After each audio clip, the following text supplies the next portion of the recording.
What you're about to hear is some material I recorded earlier. I have moments where I really get tired and I can't speak very fast, but the material is important, and I ask you to bear with me and to try to make sense out of this. And what I'm doing is suggesting by flashing in the background comments about IntelPro, COINTELPRO. I'm asking you to reevaluate the assault made on the FBI, which resulted in the church hearings and the disempowerment of the FBI, which was investigating the SDS, the Black Panthers, the Ku Klux Klan. Reevaluate this in light of what we now have available to us through Venona.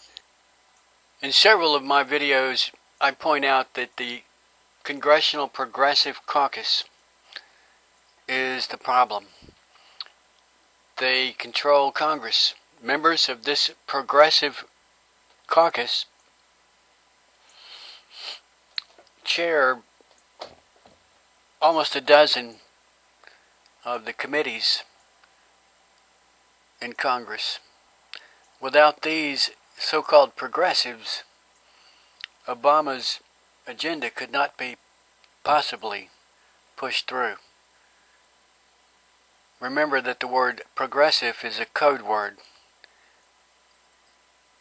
It is what a normal person would call communism. The communists in this country may claim that they are independent, think for themselves, call their own shots, yet the DSA admits that they are associated with the Socialist International, a worldwide organization. So they admit they're associated with a worldwide organization, but they claim to be self-governing. If this is the case, it wasn't always the case. I want to call your attention to a book written by Klehr and Haynes. This is not their first book. The book I want to point out to you was published in 1995 about Venona. 3 years earlier, Klehr and Haynes published a history of the Communist Party, USA, entitled The American Communist Movement, Storming Heaven Itself. In this book, they spent only a few pages on espionage. They put forward evidence that American communists had assisted Soviet espionage, but there was not much evidence of it at the time available. And they wrote, based on what evidence was available in 1992, that, quote, ideologically, American communists owed their first loyalty to the motherland of communism rather than to the U.S., but in practice, few American communists were spies. The Soviet Union recruited spies from the communist movement, but espionage was not a regular activity of the American Communist Party. The party promoted communism in the interest of the Soviet Union through political means. Espionage was the business of the Soviet Union's intelligence services.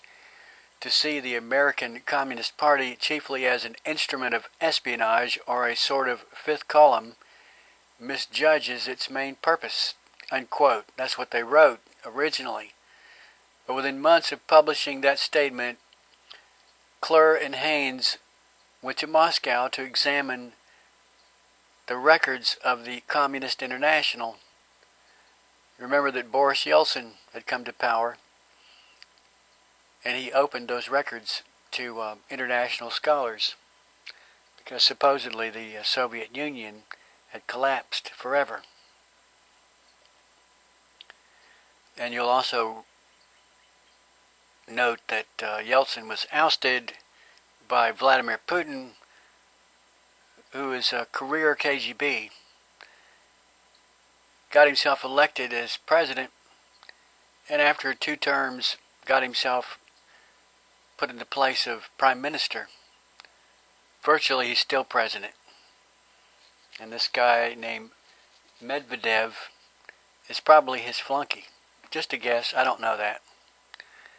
But it could be that Putin is now the new Brezhnev, or the new Stalin. Within months of publishing that the American Communist Party were not primarily engaged in espionage, they went to Moscow and examined the records of the Communist International, and what they found there led them to confer with Daniel Patrick Moynihan, who in 1995 arranged for the Venona documents to be made public and available to scholars. Venona consists of nearly 5,000 pages of decoded cable traffic between Soviet intelligence officers in the U.S. and some elsewhere with their superiors in Moscow. When Klehr and Haynes looked at those archived documents in Moscow, they realized that scholars now had available a massive array of documentation on Soviet espionage in the early Cold War, and in addition to Venona, which became public in 1995,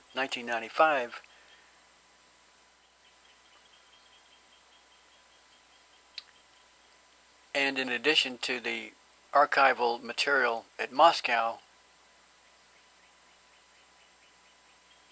a vast accumulation of FBI and government agency files became available under the Freedom of Information Act and through the routine retirement of records to the National Archives. And when I say National Archives, please don't confuse those two words with the three words National Security Archives, which is a bogus Communist front organization headed by Bill Moyers, Morton Halperin, funded by George Soros. This is an anti-war crackpot group. The National Security Archives is a private club for anti-war quacks. It mustn't be confused with the National Archives, which is the U.S. federal government's archives of materials, including such mundane things as routine emails sent back and forth between the little offices in the White House. All that is stored in the National Archives.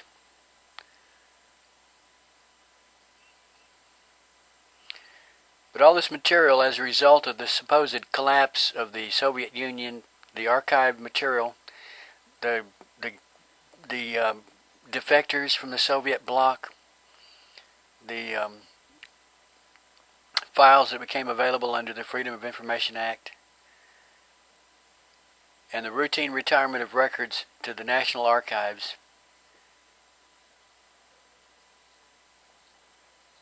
along with the Venona documents,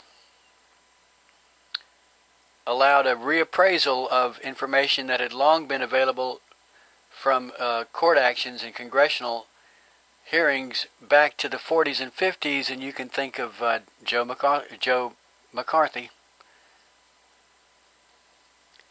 All of this material that we had available after 1995 allowed a reappraisal of things such as congressional hearings back in the 50s. The result of this reappraisal is the book entitled Venona, Decoding Soviet Espionage in America. In this book, Haynes and Klehr significantly modified what they had written earlier,